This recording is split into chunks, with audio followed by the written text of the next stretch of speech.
Possession crucial from this. How much longer will the referee allow? Dublin lead by a point, and there's the whistle. It's over. It's over. We earned it by winning the last 2 matches on the road, and that's not going to be taken away from us. But what I love in hurling, I love players that will never give in. He hits it. He hits it. It's over the bar. Oh, holy Moses.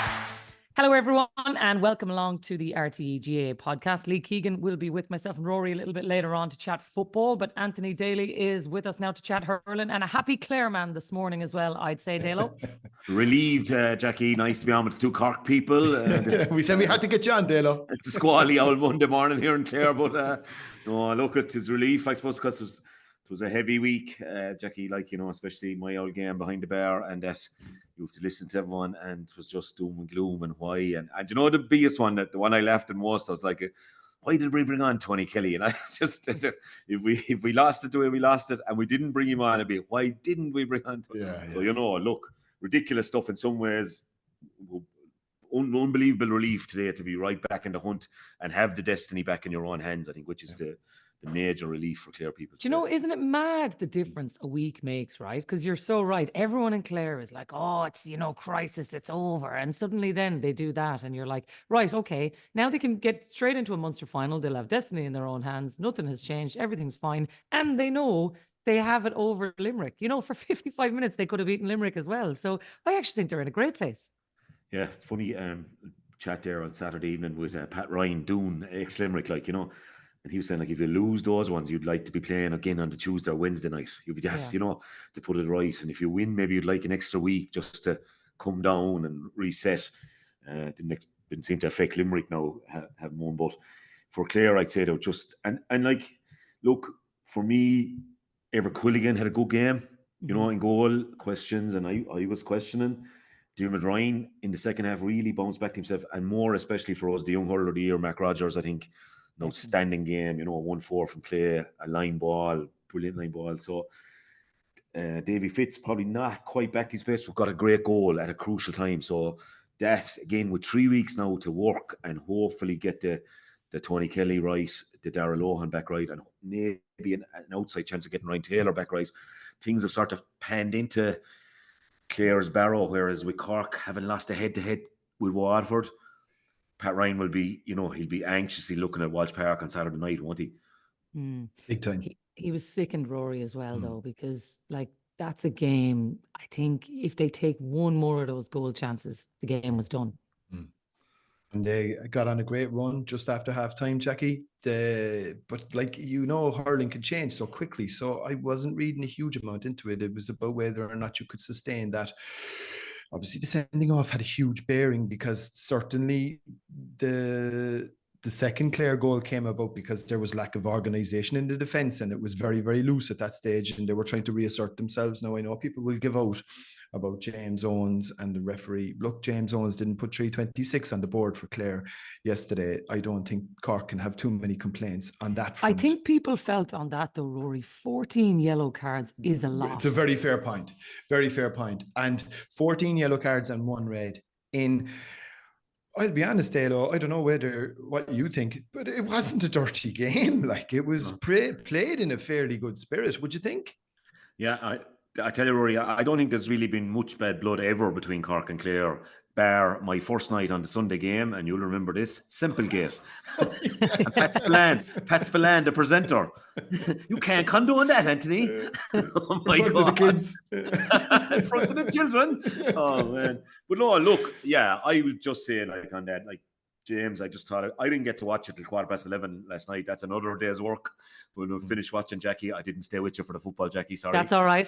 But, no, like, overly fussy, I would have thought. You know, I didn't see any kind of nastiness. There was a few little things broke out. That'll always happen, Championship hurling, do or die, everyone build it. But, you know, I just thought the contrast with Thomas Walsh's sort of refereeing in Galway, maybe it didn't have the same intensity and the same do or die effect. Of course it didn't, because we both feel they'll be in the Leinster final. But just overly fussy. Sean, I don't know who, a bit silly really, after making maybe the play of the game, lads, you know, to get back, to dive full length, to block Mark Rogers, probably a certain goal, break his Hurley in the process, and then just body checked Shane O'Donnell, I suppose, kind of a leg trip, hand trip, you know, just prevented his run. Just a bit cynical. Was it nasty? Was he going to hurt anyone? Not really. But just silly, maybe. Just to hold your head in that moment after making a fantastic play. I think that's the big thing. Changed the game though, Rory, didn't it? Oh, it had a huge bearing. I mean, like, I don't know what Clare scored after that. Was it somewhere in the region of, it was possibly 2-6, 2-7 with 18 minutes to go. That you're always going to be fighting up. And like in modern intercounty hurling now, the teams are so good at minding the ball, playing the possession game. If you're playing +1 all over the field, they'll kill you. Every team is in that space. And could you fault Cork yesterday? I mean, people might come out and be critical of management. Sure, they made all the changes that people wanted. They put more young lads in. I actually thought they played very well. People were critical of Patrick Horgan and Seamus Harnedy and the older brigade. They contributed 213 between them. Patrick Horgan was probably Cork's best player. So I look, this may sound some way defeatist and potentially a little bit condescending towards the team or patronizing in some way. But I don't know. Like I thought they gave a really good account of themselves yesterday. Yeah. They came up against a very good opponent. They came up against a top-class opposition. And all you can say is, well done to Clare. They deserved their victory. For Cork's perspective now, their championship hopes are hanging by a thread. They're going to depend on results elsewhere. But it's not looking good. And to be out of the championship effectively in April, I mean, I thought it was bad last year, getting knocked out on the 26th of May. We're not even making it to May this time round. So it's disappointing. But that's sport. But I'd say that the frustration might be this morning now with lads, getting their paper and their cup of coffee and stuff is in the space of a week, like you saw the 6 changes, and maybe they're saying, like, with 7 or 8 weeks from the last league game, and they finished the league very well, to the Waterford game, why weren't the 6 or some 4 to 6, 3 to 6 in for Waterford? And maybe you'd have got a performance like that because it was well up on the Waterford display. And the frustration thing is now it is hanging by a thread and you're dependent now. Even if Clare lost yesterday, they'd probably have more of life in their own hands. I think Clare could still make it through because to be honest, Dalo, I think Clare are absolutely the second best team and I think they'll beat Waterford. Like they've Waterford and Ennis. I mean, they'll win that game. The Tipperary match might be a bit more of a toss of a coin given the nature and the rivalry, etc., and the history. But, I think Clare potentially now are heading back to a Munster final. Yeah. Want to win it this time? Yeah. Well, that's the next step for this Clare team, I think, though, Anthony. They've proven now they have a league title. They should have the confidence to now want to target Munster, and beating Limerick would be such a big thing at this stage for them. Yeah, I suppose beat them last year in the round robin and ultimately then the huge disappointment of the Munster final again, desperately tight. I think it was the whole nature last weekend, Jacqui, the 9 ahead. Yeah. This hasn't been the kind of the process that we've been used to with Clare and Limerick. It's been tit for tat. And all of a sudden we're cruising, like fellas around me shouting 5 in a row, me behind, like, and then we collapse kind of. But they're a very resilient group. And you hear Brian being interviewed and he always says the group. And that's obviously what came through, shining through this week is the strength of the group and the leaders in the group. And, I think it's a fantastic position to find yourself in this morning, given the gloom of the week. The league has been captured. That was the first bit of brass, but we want another bit of brass now. And I think Munster will be, 28 years. I don't want to take it to my grave, Jacqui. Yeah, so, absolutely. Yeah. One last question on that game before we move on to the others. Do you see any way of Cork getting out of Munster, given the first 2 results now, Anthony? Well, I think Saturday is massive. I'd expect a rebound from Tip now. Cahill was strong in his comments. Obviously, there's a rivalry built up now from his time with Waterford. And I expect, Noel McGrath probably start a couple more like that. Probably be kicking them. Will it be good enough to win? Cork will hope. If Tip win that, Cork win their 2 games. Now, that's beating Limerick. But they have them at home. They have a fair bit to build on. 324. ironically, like if it's where did this break out from? 14-12 at half time. You know, if you told Pat Ryan he'd get 3-10 in the second half, he'd probably take the hand off you at half time. That's the main thing. But it's, again, like, I mean, it will be hard to pick it up, but I mean, if Tip go into Waterford, it blows it wide open, and imagine the boost the Cork panel will get then. And I mean, could have beaten Limerick last year, very tight game, could have nearly knocked Limerick out last year in the Gaelic grounds. And no, I think Saturday night, but if you feel Waterford will win, then it's kind of, Waterford have the head-to-head then, you know. So that's going to be I think Saturday night is massive for Cork. Yeah, interesting. And last year's game, you'd hope, I mean, this is only clutching at straws from a Cork perspective, but you would hope last year's game where Tipperary very nearly exited the championship when Waterford cut them the last day out, and no one gave Waterford a prayer on that occasion. So you'd hope. Well, I think we'll all just be hoping that it comes down to that, you know, because I think you do want it to be do or die on the last day. That has been brilliant in the Munster round robin for the last couple of years. And a lot of that depends on Tipperary, Rory, because you watched them yesterday, an abject performance, 15 points beaten by, the wind looked absolutely wild in the Gaelic grounds, but that cannot account for their performance yesterday. I never saw a Tipperary team so flat coming into a Munster championship. It felt very loose. It didn't really feel like championship fervour. It didn't have that type of spite in it. I didn't really feel Limerick had to do a huge amount in terms of, you know, they were coasting really to midway through the second half. And I think it was some kind of second or third gear, really, you know, and that's not a great sign. I think there's issues in terms of the team structurally, in terms of the way the team is set up. He's obviously done a huge amount of chopping and changing. He's had difficulties in goal, difficulties in full back run, and Maher is obviously having to firefight there. It's probably not his best position. You know, like in terms of scoring potential, did they even create a goal chance yesterday? Had Nicky Quaid much to do? One big one, like, and that was it. Like, so it's just not, it was a very un-Tipperary like performance. Was it the case that, look, let's park the Limerick result, let's just get this done, and our championship begins next weekend? It's a dangerous enough game to be playing. So I doubt that was their strategy going into yesterday. It was as flat a performance as I've seen from Tip now in many a day, and very, very surprising actually in a lot of ways. I suppose the biggest story coming out yesterday really was the horrendous injury to Peter Casey, really, wasn't it, Jacqui? I mean, jeez, the poor fella, and he's had no luck with injuries. I mean, it was horrific. No, in fairness, and all you could do was wish him well.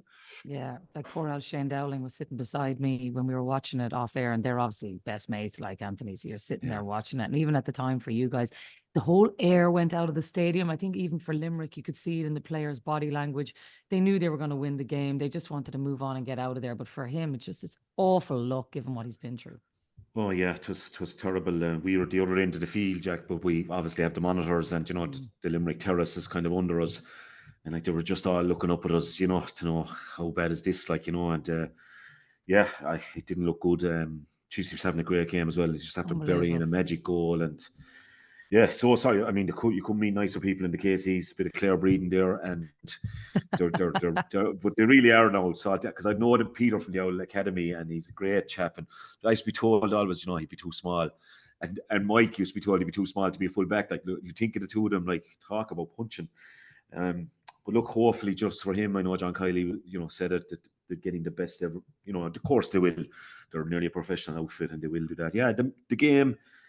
You know, early on I thought Tip were doing okay, 6-6 into the storm, and the storm got up from kind of nowhere because while Galway and Kilkenny was on, there wasn't that windy. But I tell you, you knew about the wind standing there on the podium. I could see your papers were hanging on for dear life. Joanne was comparing it to Clonus for a finish, like places like that, you know. So, but no, it was 6-6. Then it was 8-6, and it hung at 8-6 for about 2-3 minutes, and you just felt Limerick started to swallow him on a few puck outs.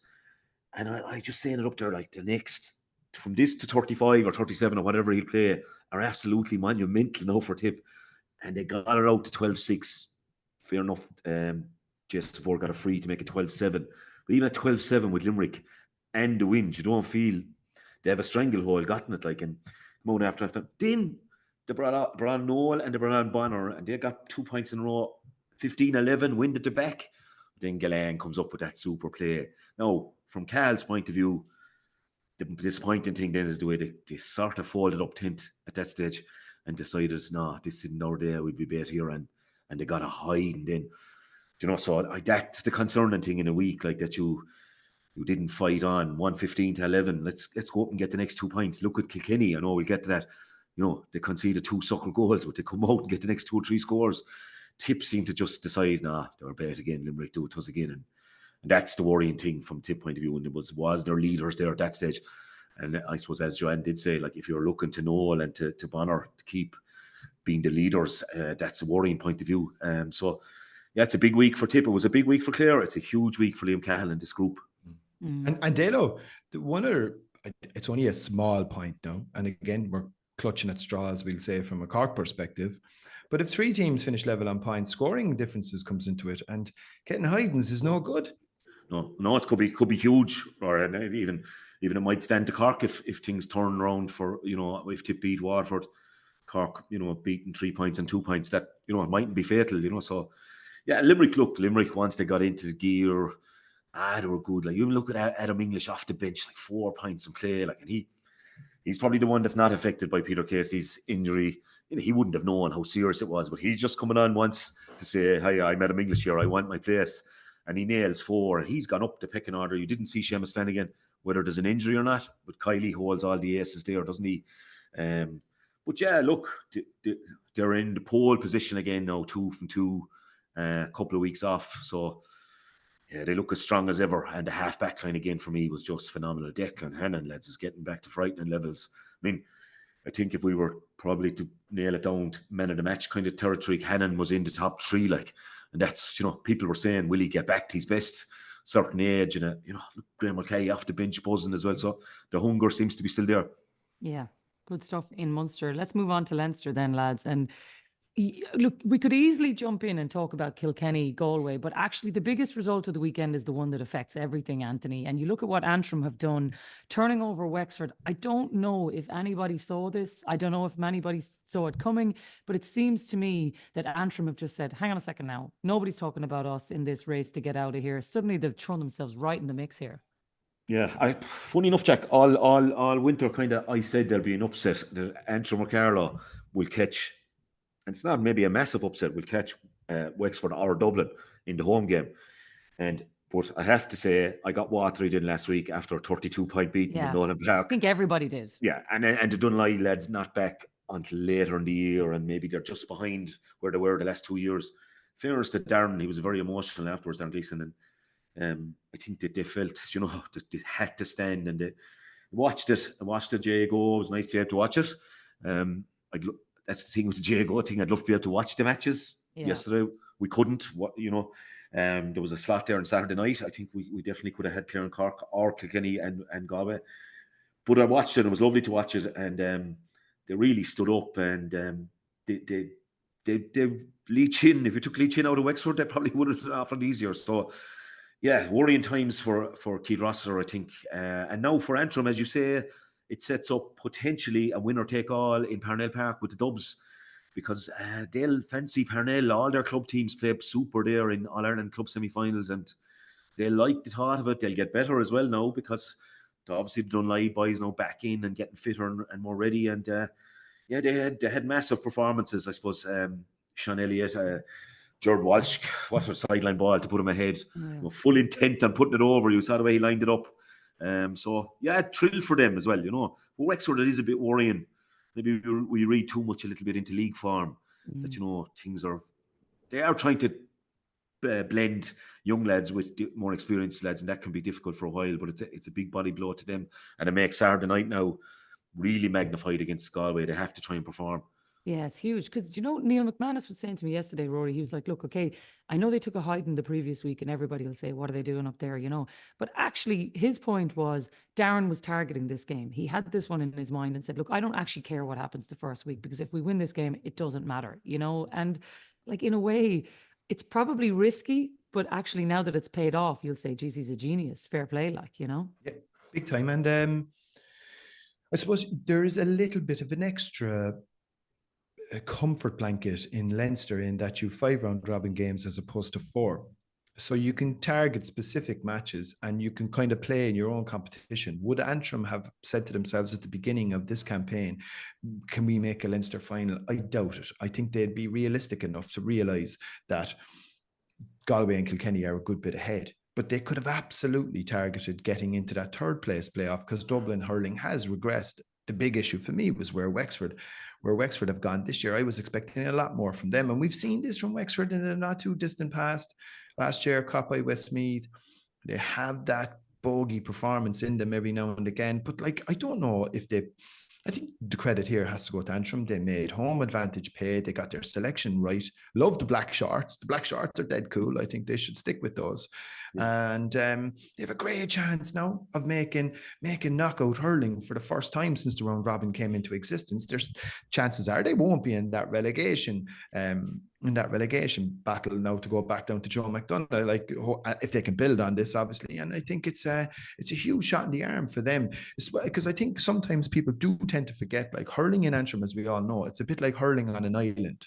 You know, you are very isolated up there. It can be difficult to progress and improve the game. It's very, very specific to a certain part of geography in and around the Glens and up sort of the north end of the county. So even in terms of getting challenge matches, prepping games, I can imagine the driving and the amount of travel that Darren Gleeson has had to do. He's probably endured some really, really tough times. And I suppose, look, the result on Saturday makes it all the worthwhile. And like, you could just put that, it's arguably the result of the weekend in many ways. Yeah. And fair play to them.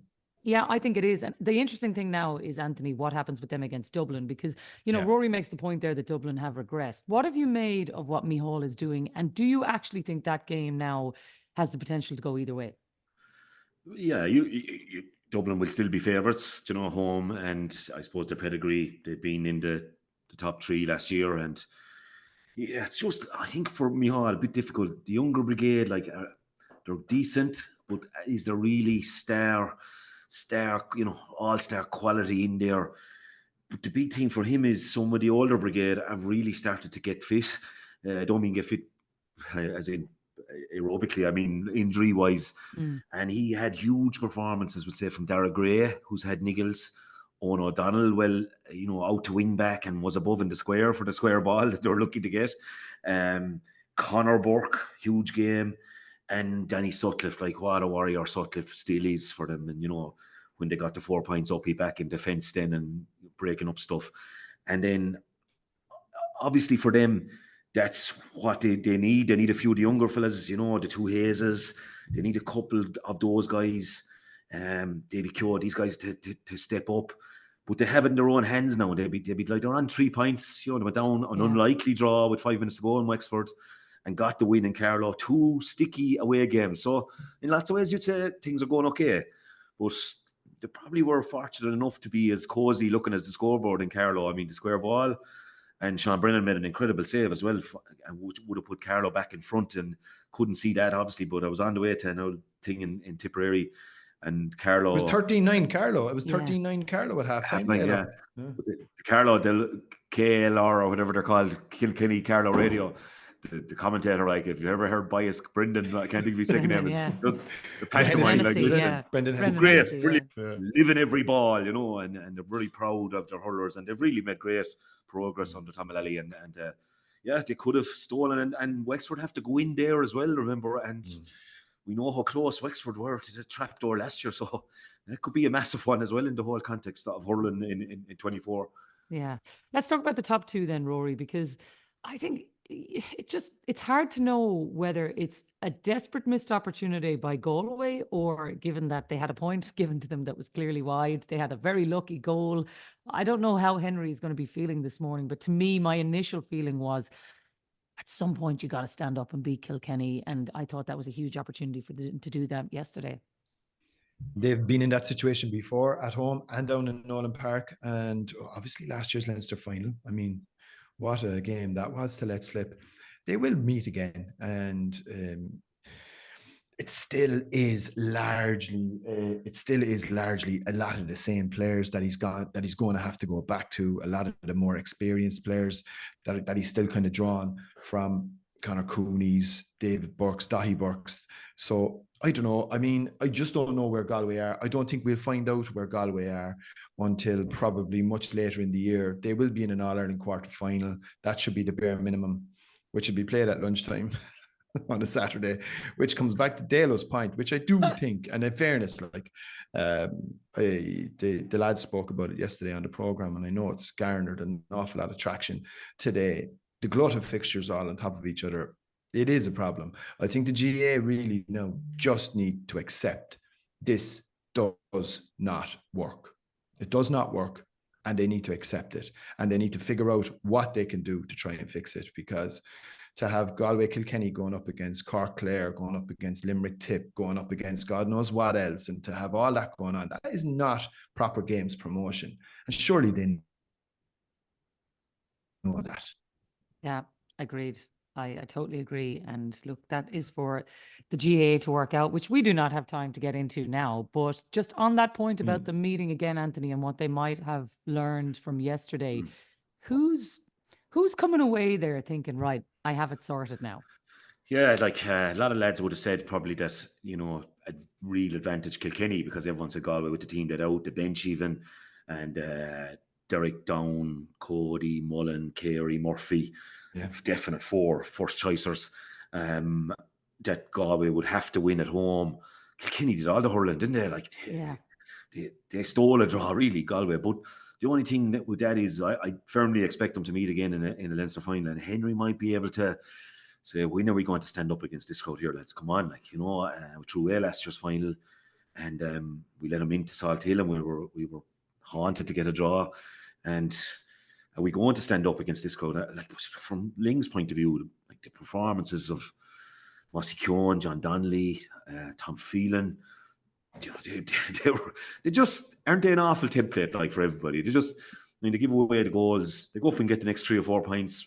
You know, as I mentioned earlier, like Tip give away the goal, heads drop. Kilkenny, they just don't win the next ball, go after it again, and incredible. And like the 10 minutes before half time, the hurling they did, they're an unbelievable crowd.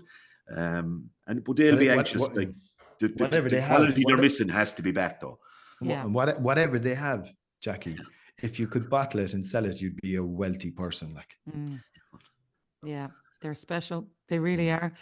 Right, lads, we'll have to leave the hurling there. Dalo, enjoy the week, and Clare are kings again. Oh, we're not kings, but we're back somewhere on the zone, Jacqui, and we're relieved to be. That's what I said. It was no triumphalism up here. It's just relief that we're back after the week, and maybe when I open up today, it'll be more pleasant chatting about who did what good and what not. Like last week wasn't easy. Absolutely. All right. Well, listen, thanks a million for being with us. He hits it. It's over the bar. Oh, holy Moses. All right. Well, Lee Keegan is with us to chat football now, and maybe doesn't feel like the highs of what we've had over the last couple of weeks. Donegal, Tyrone, probably the standout fixture, Lee, and more extra time for Tyrone. They love it there. They seem to. Yeah, well, that's probably what caught them then, Jacqui, to be honest. Yeah, it was a game built, I think, around, you know, the kind of the two teams and what Jim McGuinness has brought to Donegal. I'll be honest, I thought it lacked a lot of quality in terms of a spectacle. Yeah, it was exciting, dramatic, but I felt a bit sorry. Exciting. That might be pushing it towards that. It finished excitedly, Joe. Like, a dramatic finish, but like I thought the quality overall, and I do have a little bit of sympathy for Tyrone having gone to extra time in a brilliant game last week, having to come up against Donegal with the high of beating Derry, and then missing some of your big players like Peter Hart and Conor Myler, and you know, and for 45 minutes they got a lot of it right, but I did have a bit of sympathy. They looked dead in their legs after that, to be honest. And Donegal got a second gear, a second wind, and they kind of blew them away probably in the second half and into extra time. Now, listen, they did well to claw on there, and Tyrone did, but just didn't get enough. And Donegal, with the running power they have and the way they're playing in gym, probably deserved it overall, I think. I think for Donegal, Rory, it seemed to me like even from early on, it was all about Ulster. Jim McGuinness bought into it, the players bought into it, and just the way that they've gone after this, they've gone so hard from so early. And yeah, maybe they'll be rewarded with an Ulster title, but my God, they've had to fly through Derry and now Tyrone. It just, even from such an early stage, it just seems so attritional for them. And meeting Armagh for the third time already. Yeah. You know, because they met obviously in the league, they met in the league final, and now they're meeting in the Ulster final. So that's building up quite the nice rivalry there between Jim and Kieran McGeeney. I think what will please Jim McGuinness is they won playing slightly. It was a different type of game. To like the Derry game was like a mugging where they just caught Derry on the night with something that was obviously, it was pretty obvious for anybody that had been watching Derry was prime for exploitation. But I think that was one way of playing it. I think yesterday they really had to dig it out. I'd have a huge amount of sympathy for Tyrone. I mean, to play 200 minutes of championship football and not even make an Ulster final, that's it's hard, very hard going. Given what some of the other counties like Kerry, Dublin, the way they're cantering through, I totally agree. Yeah, like, and you know, they may argue, and there may be a flip side to this. It is a young team that's in a massive transition. They've had to cope with a lot of injuries, so they've had to blood a lot of players. There is potentially an argument to be made. Look, this will benefit these players in the long run. But I think from Donegal's perspective, it was a good, solid win to get through that game. Like, they didn't look good at halftime. A few points down, not too sure what way the wind was like in Celtic Park, but they dug it out and showed that they can win different types of football matches. I think the disappointing aspect, I suppose, from a neutral's perspective, was the way both teams basically conceded the kick out, which meant you were going to be into that game of backs and forwards, which is very boring, very lethargic, and it can be hard to watch on the eye with that crabbing back and forth across the field, and where you have to kind of think things out. But I don't think Jim McGuinness will make any apologies for that, and I'd say he'll be quite happy. I think Rory as well. I think we had the same game Saturday with the I was just going to say it was worse. It was actually worse. You're going to see it again in an Ulster final. Yeah. I mean, like, again, you know, they're tight affairs, but that space and the structure that they're playing. But Lee, could I ask you, can that type of football win in All Ireland? No. Should Dublin have shown that they can? The teams are Cork. No, but that's the reality. But maybe that's not their ambition now either. At the same time, I mean, it is though. Well, I mean, like, if you're really ambitious, but the point is, and I think we said it a lot of it last year, unless you're willing to play with some risk, you're not going to win All Ireland. And Dublin show that they play with that extra bit of risk all the time, and they trust what they do. And yeah, listen, Dublin are a great team. I'm not saying that either, but my point is, that's, for me, that's not going to win All Ireland. It'll get you maybe so far. But a team like Dublin, even Kerry to some extent, would work around that and figure it out. And Dublin have been the masters of that over many years, of when they've come up against that blanket defence, and they'll find ways around it, and they always have. And that's the template that we've grown to look at in terms of what Dublin have been able to do against Ulster teams. So I really don't think it's enough to win All Ireland. Now, Derry might have a big say in that, but they do play with a bit more kind of attack and flair at times. Were the attacking numbers and defending numbers, like, it's all go. Where yesterday was just, it was slow. It was hand pass.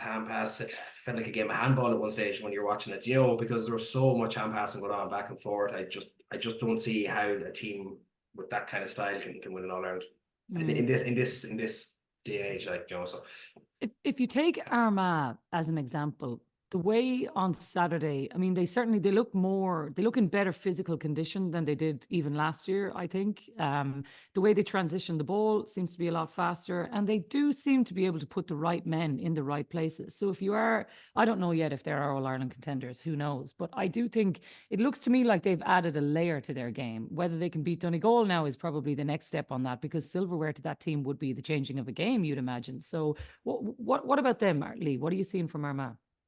Armagh kind of frustrate me a little, Jacqui, as well, because I keep saying I think they've some of the out and out best forwards in the game, and I just don't think sometimes the game plan suits their needs in terms of how they play. Like, you know, I know there's a couple of excuses for the league final stuff, but they didn't play well at all on Saturday, and now that's credits down. They brought that kind of, you know, defensive blank, and I thought Armagh struggled for a lot of that game, and it'll be a good lesson for Armagh, I think, but I love to see them play with a bit more attack and flair sometimes. Some of the players up top, and I'm such an admirer, especially Rory Grugan. I think he's a link around all that. I just don't think they maximise the use of what they have sometimes. So, but the good thing for Armagh, I think they're in a really good position this year, because they're coming off the back of probably a really poor performance and getting a result, where a lot of the talk is going to kind of mutter around Donegal and Jim McGuinness and where they're at, and the revolution he's brought this year. And I think Armagh can work around that pretty well. And I do think for Armagh, I keep saying it, they need silverware, Jacqui, and I do agree with that. I think it's such a big target for them. I think winning Ulster for them is huge. Like losing league final last year, I know it's Division 2 and you can say whatever, but it was a final last. Losing Ulster last year, losing some of the big games in quarter final, and that all adds up, and that builds kind of the mentality when I can seep into your head in these tight games. And I think for Armagh, if they get over the Ulster final in a couple of weeks' time, I think that's huge for that group of guys there, and for Kieran McGeeney, because I think it's year 10 from now with that group. So there is a bit of pressure, and rightly so, because you know, a name of that quality and the players they have, I think they should be winning Ulster at a given. Interesting few weeks ahead in that one. And it does seem, you look across the board at the fixtures coming, and you've got Galway, Mayo this weekend. You say, Rory, okay, that's a Ulster final. That's a Connacht final you're really looking forward to. The same in Ulster, because when you look at Dublin at the weekend, beaten Offaly, facing into a Leinster final against Louth, and even though Louth's result against Kildare is unbelievable in their context, you're still looking at that saying that's going to be a massive margin. Similar story in Munster with Kerry against Clare. So we'll be hanging on every moment of Ulster football finals. So we can give out about Donegal and Armagh all you want, but I'm telling you that is the provincial final you are going to watch, because Dublin beating Louth for another consecutive year is not going to be the toast of what people are looking for from football. Definitely not. Although I do think Galway Mayo will give us I agree. a right good tussle, and how much of an impact it has in the greater scheme of things. They'll both be seed 1 and 2 now, which I think is quite interesting when you look at the seedings, by the way, and the way it could break down. You could have some really, really tough groups. But I think that draws tomorrow, isn't that right? Yeah. That's confirmed. But yeah, like, look, I think if you go back to the league final, and if you go back to the final that Armagh and Donegal, or the round robin game that Armagh and Donegal played against each other, I thought that was a brilliant game. It was, yeah. It was an outstanding game of football, playing the athletic grounds. It was two teams that played with a little bit more abandon than what we saw from them at the weekend. But like, the reality is they came up against, ultimately, it's like the boxing phrase, styles make fights. If both teams decide to park the bus, there's not a whole pile you can do about it. And straight away, the aesthetics of what you're looking at is going to be impaired in a huge way. I'm not entirely sure if they will both do that in the Ulster final. Can Kieran McGeeney really go down that road? I hope he'd be a bit more of a gambler and take a chance and go after the Donegal. Don't concede the kick out, push up. It's like, Gaelic football doesn't need a huge amount for it to change from what we saw at the weekend to the game that we all know it can be. And ultimately, the concession of kickouts leads us into those real stalemate type contests, which are very, very boring and very, very unappealing.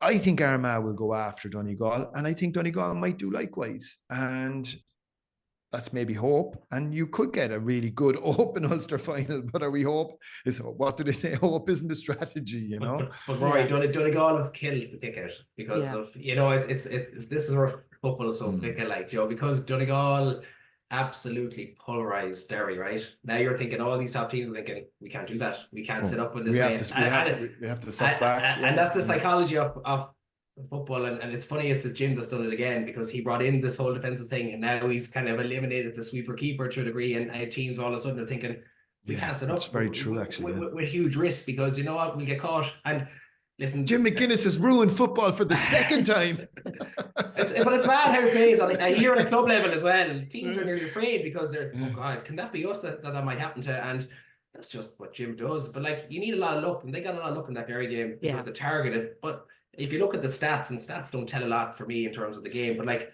the risk outweighed losing so many kickouts because they got 3-4 goals of it, you know. So teams now, Tyrone probably in particular, although Sean Patton wasn't playing here, so they're thinking, no way are we going to concede a long kick out and look like Warren Lynch 2 weeks ago, and the result is goal after goal after goal. So the psychology of it, it's mental, I think, and geez, Jim, I do whatever is better, but he's done it again, and that's why we could see that. Because it's funny, Armagh against Fermanagh went ultra aggressive with their kick out, and then it's like they just did the flip side then of the weekend and said, you know what, we're going to concede it. So that's the whole psychology of the long kick out and getting caught. So dreadful crowd in Croke Park, though, Jacqui. Shocking. That's what I was going to come to in Leinster, because I don't know, Rory, if it's a symptom of Dublin fans just saying, look, we'll hang on and we'll wait for a Leinster final and we might, we'll be out again later in the year, so we don't need to. But even for Kildare Louth fans yesterday, which was an enormous game for Huge both game. sides, if that was in Navan or Newbridge or Tullamore, like that place would have been absolutely rocking. It would have been unbelievable. I don't know whether or not it's something to do with season tickets or premiums or some sort of contractual obligation that they seem to persist with putting the games back into Croke Park. But I would imagine, given the crowds that turned up yesterday, that this is definitely one policy that should be knocked on the head, particularly for Leinster semi-finals. Putting Louth and Kildare and Navan, for instance, yesterday would have been amazing, even to play it like Tullamore, Portlaoise. I love Portlaoise. I think O'Moore Park is one of my favourite venues. It's just so easy to get in and get out of as well, given how much people whinge about access and stuff. So I think moving the games out to those is, particularly Leinster semi-finals, is an absolute no-brainer, and that you would imagine is going to happen, but you can never be guaranteed. I think from the fixture maker's point of view, would it have been better served to put Louth Kildare as the second game? Maybe it might. Maybe that was something that could have also been looked at. But look, I think it was by far and away the most significant of the two fixtures yesterday. A bit disappointing from Kildare again. They're heading for Tailteann Cup football. I think that's. I'm going to make no bones about it. Tailteann Cup football, Cork flirted with it, and I will say it straight up.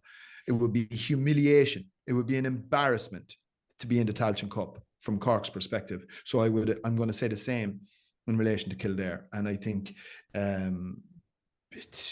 You just don't know where they're going to go as a group, as a team from here. I'm not sure if Kildare can afford to be embarrassed to be in the Tailteann Cup League because they have put themselves in this place. A fair point. The last 7 league games, the flirting with Wicklow, as in like they got out of jail against Wicklow, and I backed Louth comprehensively twin during the week because Louth are a better team than Kildare. They have an identity about them. They know what they were about. Kildare just looked like a shell of a team, to be brutally honest. And they deserve to be in Tailteann Cup, and I worry about them even in that, Jacqui, to be honest, because will there be a fall off players losing interest? I think Tailteann Cup puts on great things, and I'm not putting that in a bad way. I'm putting Kildare. I'm just talking about Kildare. I don't know if the players will want to. And like, even look at them here, biggest game of the year with a potential place to play in Sam Maguire, and you go out and perform like that. I mean, come on. If you couldn't get yourself hyped for a game like that, you'd say, regardless of the Croke Park or in your backyard, I was just so disappointed with them yesterday. I really was. And listen, Louth weren't even probably in full gear yesterday. I thought they were quite poor as well. A lot of mistakes happening around the game, but they just had better quality, and that's shown. And I don't know how you pick that team up, to be honest, guys. I mean, is Tailteann Cup a success for Kildare? No, because I think that it's just been so embarrassing up to this point that I don't know where they go from here. They need to create something in that group, because for me, they have no identity. They really don't. And even the game plan they're playing, I don't think they know what they're doing, to be honest. And it's sad to see, to be honest, because it is sad. Like, I mean, like, yeah. Meath flirted with that last year, and couldn't work, turned that on its head. And listen, they got well tanked against Dublin. But my point is, they're able to adapt into the Tailteann Cup, come out of it on the better side, and now they're competing at a much better level. I don't think Kildare can do that. I don't know how they do it. With that in mind, Lee, right? Can I ask you, given the success that they've had at underage over the last couple of years, like you look at that under-20s group, there's no doubt about it. They have the players coming through. Would you, if you were Glenn Ryan, say, okay, Tailteann Cup, if players do want to go away or whatever, let's see what the young fellas want to do. Like, winning a competition like that could be enormous for them. Like, it was brilliant for Meath. Yeah, but the thing is, like, if you're an under 20 Jacqui, right, and you've won an All-Ireland medal, okay, and you're looking at your senior team, what draw is it for them young guys see that and what Kildare have done this year? There's not a lot of positivity going in there, and all they're getting is slated week in, week out, because they're not doing it. Yeah, I agree. I think if some of the finest players underage, but what do they see at their senior table? Not a lot to go with. Like, I mean, do you want to be thrown into the deep end there and be one of those guys that's not really representing Kildare the way it should be? So that's the question mark I had to have over them. Underage is not correlating to senior success, and because if seniors not doing well, it doesn't give the appeal to those guys to come in, and it's really disappointing, to be honest. I'd love to see them come in and give Tailteann Cup a right crack, but I just question where the mentality of that group is at the moment and where they're going. Or not where they're going, where they are. But I wouldn't even be like, I mean, you look at they're in there, they're going to be in there now with Down, you know, Down still pack some sort of a punch. I think Sligo have made a fantastic progress. They're in that competition. Fermanagh, I think, are better than what we've seen so far. And, you know, obviously stop-start campaign in Division 2, but had some good results as well. I wouldn't even say there's any guarantee that Kildare will win this competition. A competition that certainly wasn't designed for the likes of Kildare to begin with. But sure, Wicklow should have beaten them. You know, and Wicklow will be ranked second or third seed. Do you know, so like third seed. So there you go. And we'll feel like they should have won that game. So that's my point. I wouldn't even trust Kildare in the Tailteann Cup because they won't know themselves. You know, so if you're getting them as a top seed, would you be really scared? Absolutely not. No. Yeah. Just to finish off on the draw then, obviously for Louth getting into a Leinster final, what it means for them is they definitely know that they're playing Sam Maguire football as well. So they'll either be a number 1 seed or a number 2 seed if they lose. Oh, they'll be number 2. But, well, just saying, there's still the possibilities. But, you know, you're still looking at this draw, right? And I do think for tomorrow, like with all eyes on those third seeds, Derry in particularly, I even think if you're a provincial champion, if you're a Dublin or a Kerry or an Armagh or a Donegal or a Galway or a Mayo, you're still eyeing up them and thinking, oh, you could end up with a group with, you know, a Cavan and a Derry. Like there's still a lot of people you might want to avoid there. Oh, like seeing Derry as third seeds is frightening. Like I was laughing, would Mayo been better off the last Roscommon? I've been seeing it, you know. So, but the one thing I say is, as appealing as some of them draws is, I would still love if we just had 2 teams go through. And then we'd have proper groups of proper championship football, and we wouldn't have this kind of safety barrier of, you know what, not sure about this game today, I take the handbrake off because I know there's probably someone below me that we're going to beat. So I think we're going to get some cracking ties and some cracking groups, but just because of the safety they have, I think it's just a bit frustration from my end seeing that, because we've seen it last year and it came down to the last round, which was exciting. But then you go into prelims and, you know, so I think one win, Lee, one win. Yeah. You're in knockout football. I mean, a draw might do you. A draw would do. And like, even you just touch on Louth, like, I mean, just say Louth, like going into like Leinster final, like we're like, I don't know as a player where my head would be at for that Leinster. Like I'd be really delighted we're now there. And I think Ger Brennan has done an absolutely brilliant job from the kind of, you know, the controversy of where they were at the start of the year and people say they're going to go backwards.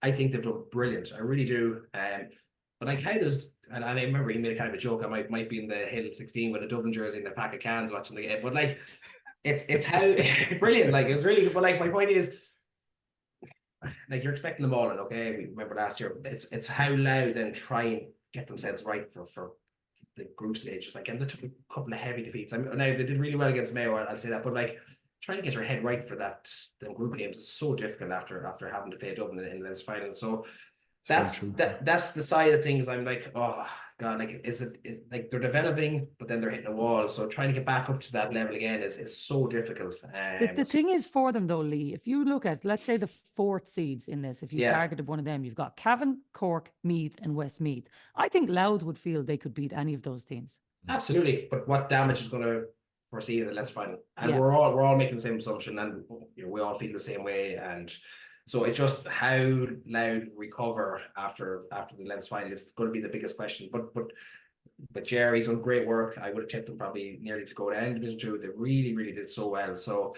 I think that's the kind of pitfalls we look at with Leinster and Munster in particular going into these kind of group games. You know, even Clare, I expect Kerry to really up their performances because they've been quite stale up to now, and I'm expecting a big return this weekend in the Munster final. So it's how Clare and Louth react and get over these kind of, assuming these really tough defeats that they're going to come up against. So I'm excited for the draw. I'm excited for the Connacht final because for Mayo, say this weekend, you know, what's the outcome for that? And if they do get a tough group, how do they react? Because I think they're in that kind of 4 to 8 bracket of teams at the moment. So I think it's going to be interesting. And in terms of if they do get a Derry, how far are they away from Derry? Can they prove themselves from the league game to the championship game? So I think there's going to be a lot of questions around teams where they're at. And I think we learned a good bit last year in terms of how they're going to approach the group games, because you look at Galway and Mayo, and I use them as the prime examples. They absolutely decimated their years last year because of one bad game in that group stage and having to go into the prelim and then burn out and then coming across to Dublin for Mayo in the quarterfinal. So there's a lot of learns from last year. I think teams will adapt to the group a bit better, but I do agree, Rory, even a draw or like one win kind of gets you there. Like, so it's so frustrating. Yeah. Well, just to remind people of that draw tomorrow, your provincial winners will come from either Galway, Mayo, Clare, Kerry, Dublin, Louth, Armagh, Donegal. The provincial losers will be the second seeds, the third seeds, Derry, Tyrone, Roscommon and Monaghan, and those fourth seeds, Cavan, Cork, Meath and Westmeath. We'll look forward to it all, and we'll leave it there. Lee, thanks a million for being with us, and to anybody who listens and watches, don't forget to like and follow wherever you get them, and we'll talk to you on Thursday looking ahead to the weekend. Dublin lead by a point, and there's the whistle, it's over. It's over.